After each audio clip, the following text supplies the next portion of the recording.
main harness, I guess you call it. There's a couple different harnesses. This is like one of the main ones here. It's got fuel relay, fuel pump relay, fusible link, all of this. A lot of people put this on the firewall. I'm going to put this behind the dash. So I have the grommets here. I'll pop them out and run this through so that I can mount everything in the inside here. Keep it uptight, out of sight.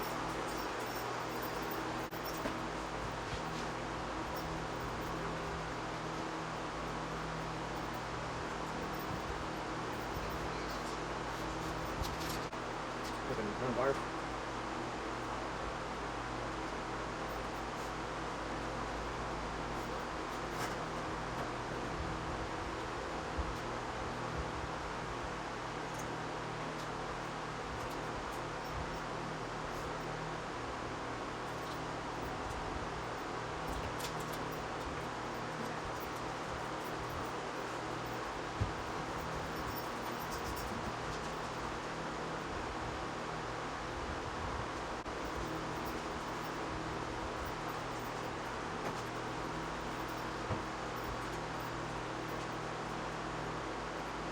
Yeah, screwdriver, big flat screwdriver.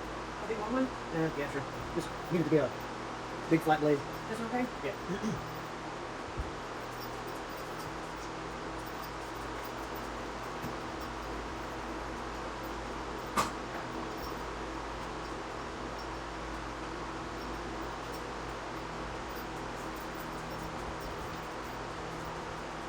Off that tiny bit.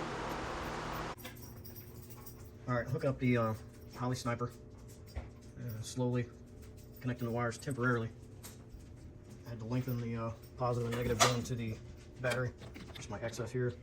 They're just put together. It's not hooked to the battery yet. O2 sensors in. That's going to be able to run right up in here. So I'll be able to hide that wire really well. That's about the only one. Just about all of this is going to be exposed. And I can wrap it up. Get something to wrap it up. Pull it in as close as I can.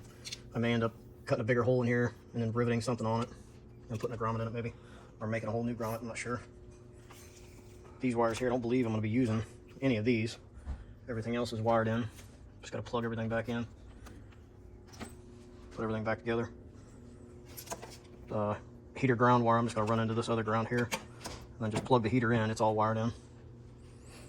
Once I get this started, I'll go ahead and clean up the wires and move them around. Water temperature, oil pressure. I'm going to put the water neck on now. Still haven't gotten the right size heater outlet here, so I'm going to end up using a straight up and down one for now, just for the start. Then I'll switch it out for a 45-degree angle for this hose. So for right now, it's going to come out just like this, but later on it'll come out here like this.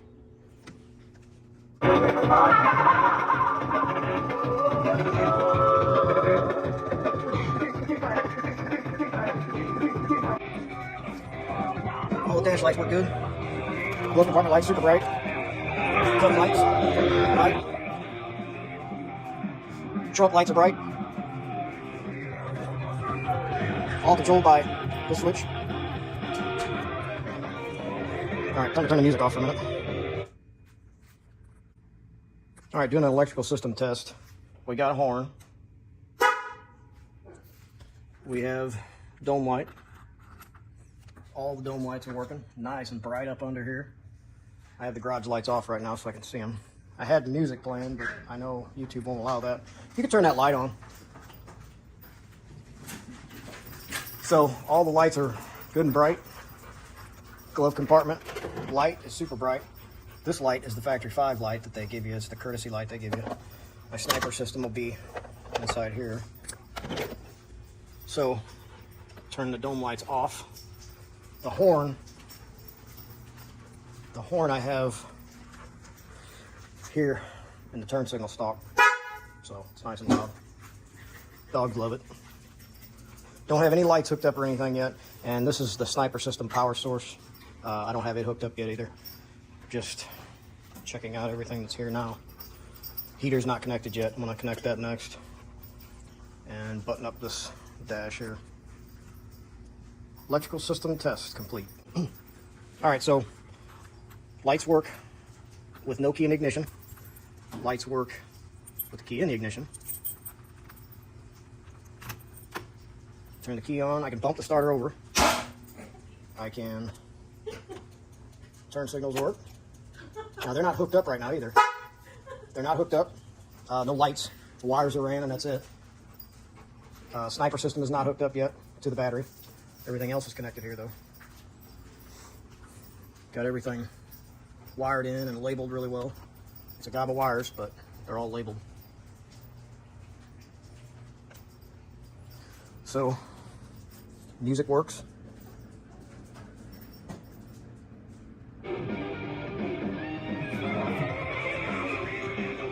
Can't play too much. YouTube will kick it off there.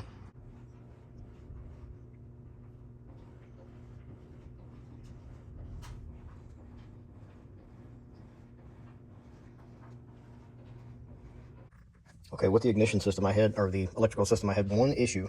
The issue was I would turn the key off and the LED on the speedo would stay on.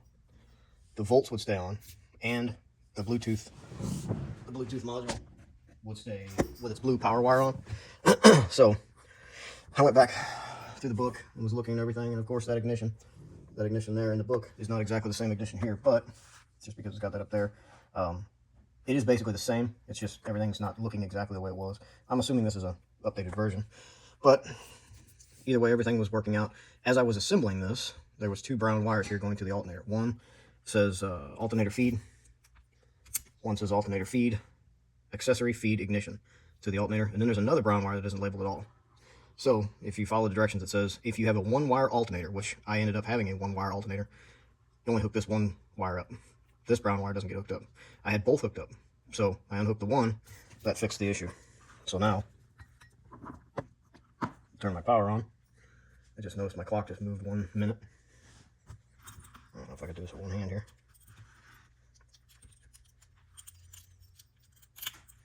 Turn the key on. Stereo kicked in. It's connected to my phone. And got zeros for mileage there showing up. Everything's good here. Lights are good. Everything's working good there. Turn the key off. Key's off. Power's off. Okay, so I bumped the starter over a few times using a compression and vacuum tester. Found that I'm on top dead center now. So now, top dead center on compression stroke. So now I am just about ready to fire it up, but I'm going to go ahead and put the cooling system all the way in. I got the heater hoses and everything. Heater's connected. Did the electrical test on that. That's good to go. This is my power wire and ground wire for the sniper system. So I gotta route that. However, I'm gonna route it. I don't know exactly how I'm gonna route it yet. And connect it directly to the terminals, ground to the battery ground, positive to the positive, and go ahead and fire it up, see what I can do. But for now, I have it full of oil, no coolant at all yet, because I don't have my radiator or anything in yet. Didn't want to put the radiator in right now, because with the radiator in, I can't exactly get all the way up in here and work on the engine easier. So got all that pretty well squared away, so I am going to get started on the coolant system here. I have another coolant water temperature sending unit on the other side of the thermostat. This is going to the gauge. This is going to the sniper system. The sniper system needs a very accurate reading, which is more real time, which will, the coolant will be in the engine first heating up. So it needs that information right away. Me, on the other hand, I don't need the information right away. I'll get the information after the thermostat. After the car's heated up and it comes through the thermostat, then I'll get the information on the dash. Okay, I'm slowly setting everything up here. Got the rotor there, top dead center, pointed at number 1, or just right before number 1, right here. Each one of them are marked across. So now I'm setting the wires up. I got some covers here to protect the wires. Right now I'm just running the wires, getting an idea how I'm gonna set them up so that I can cut them and make the proper length of spark plug wires. So each one of these wires, they're not cut yet. I'll put the end on, that way I can connect it to the right one. Each one of my cylinders I've marked 5, 6, 7, 8. That's 8. This is going to go up to number 8 right there. Each one of these are marked. And this cap is on here just for now. I have my chrome cap at the sticker shop getting a sticker made for it. So if I do end up firing it up before it comes back, just have that cover on there. So for right now, I gotta put that other boot on. And I'll put all those together. But for right now, this is what I'm doing.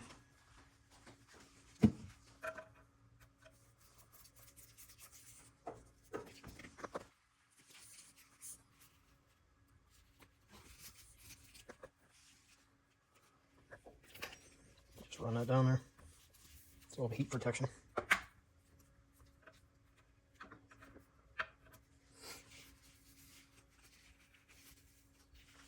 It's gonna get hot down there. So every bit of heat protection, any little heat protection, the better.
Okay, getting ready to start on the radiator here.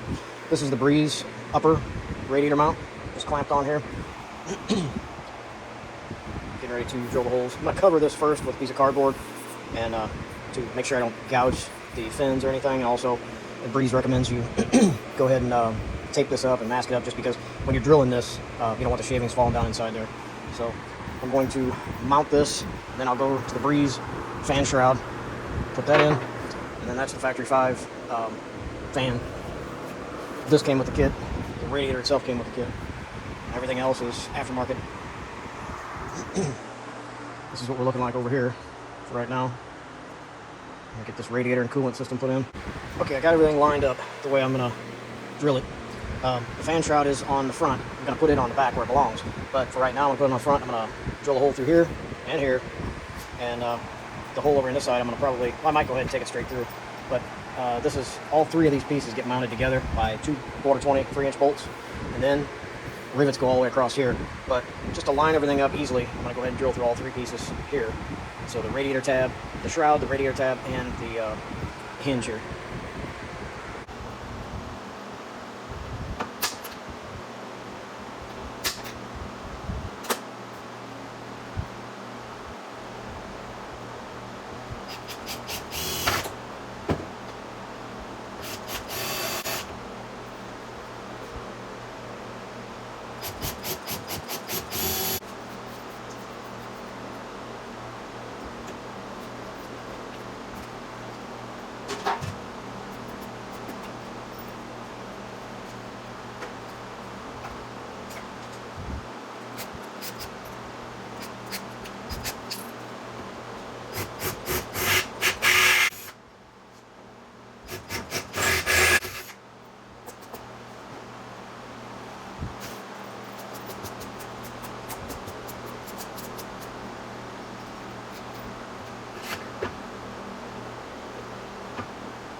Alright, so these tabs, square stock right here, it's got to come off.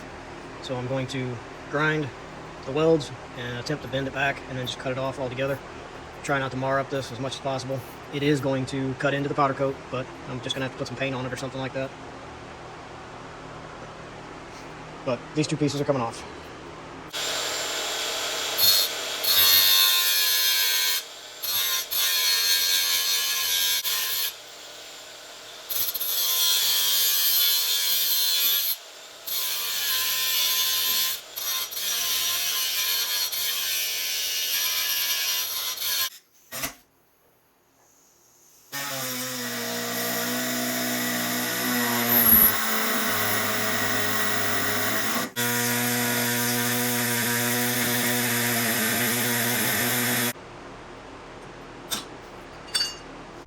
Got them cut off and ground off.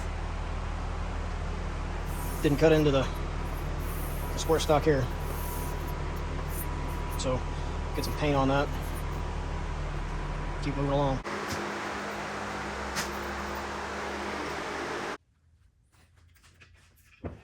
Okay, I riveted the hinge on. And now I'm gonna put the shroud on.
Okay, so I got the lines marked. I marked the center first, then went out 6 inches, and then 1 inch from the ends.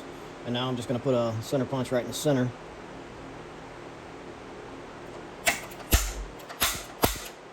And then I'm going to drill some holes in here, and then tap this 3/4 square tube here.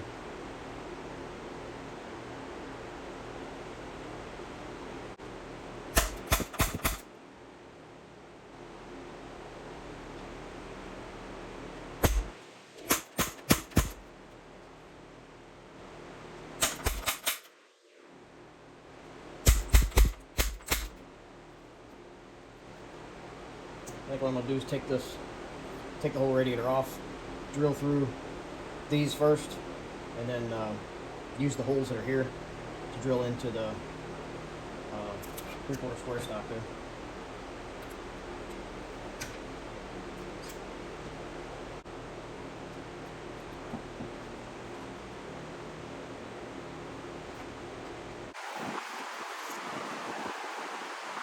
Spring-loaded center punch leaves a little bit of a dimple. I don't want to drill into it this way, take a chance of tearing up the radiator there. So the dimples are here. I can just carry the lines over and at them. But the dimple from the spring-loaded center punch is visible there. So now I can just add another dimple right on top of that. Still going to be close enough.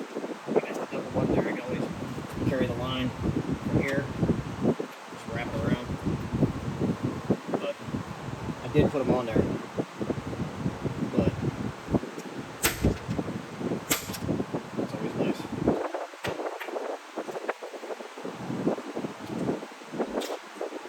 The spring-loaded center punch puts a nice little spot for the drill bit to catch, so it doesn't walk all around.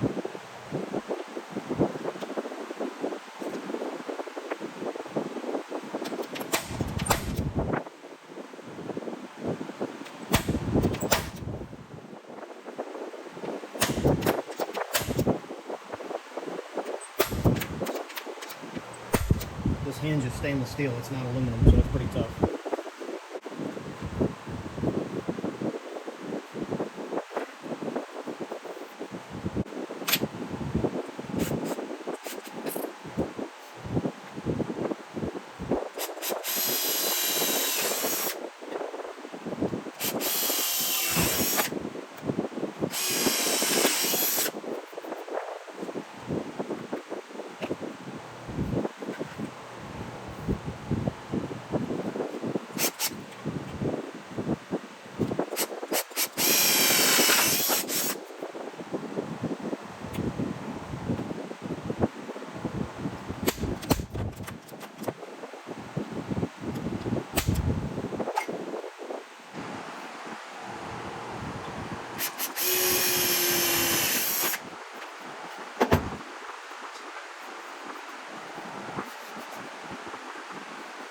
Yeah.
Okay, so I got my number 7 drill bit holes drilled, and I got my 1/4 inch, 1/4 20 tap.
All right, so I got the radiator all mounted.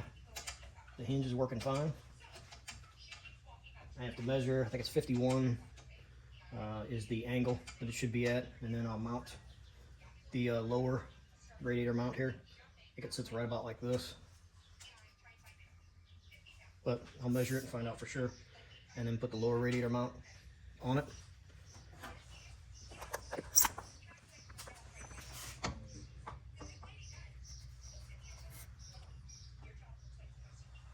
Looks pretty good. Okay, for the this is the Breeze upper and lower radiator mounts. To mount that, you're supposed to set it at 51 degrees. Set the radiator at 51 degrees.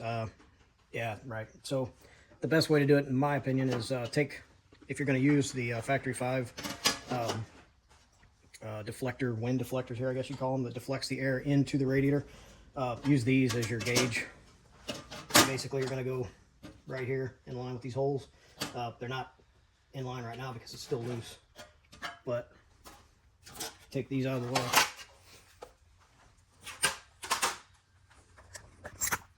And I mounted. You definitely need somebody to help you with this. It's really too many moving parts to do all at once. So I had my wife help me with this. Anyway, here's the bracket, the lower radiator mount. Just sits in there like this. So once I get it raised up a little bit to where it's lined up, where these pieces here are lined up with those holes right about there, that's when I'll tighten that screw there, and that bolt and that bolt, and that should be at the right the right degree that I need, and then I can get this hooked up, start going through everything I need to do to start her up. All right, got the lower radiator hose in there, tube, and still have to mount it to this X tube here. You can see the clamp down there and the spacer. Still got to mount that in here. And other than that, the lower's in. Working on the upper right now. The hose that Factory 5 provided and the steel stuff, I'm not using that. So I'm replacing the hose that was in here. I'm gonna put this right about here and try and keep it level. So I'm gonna get another piece of hose for this and another piece of hose for here, and then I'll use these marine type hose clamps like these to clamp all this together. So I just ordered the more clamps and just keep it going here.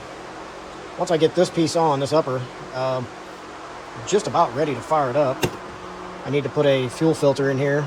I'm gonna have to take this back apart because I got way too much line here, fuel line. So I'm gonna end up cutting some of this out, taking the AN fitting and redoing it, and then put my fuel filter in here before I fire it up. All right, got an upper radiator hose. Got the lower one in there. Still gotta put that bracket on there. Still working on putting another, I'm putting a thermostatic switch in. Planned on putting it down here. That's not gonna work. I have a inline thermostat switch I've ordered to put in here. So I'm gonna cut this, put a fitting in there, and put a thermostat switch in here, and then just run it right to this this wiring right here. And run it back into the, actually no, it comes along the fan here, so I'll probably have to pull some of that wire out to get it routed back up through here. So, but yeah, it's gonna mount right here.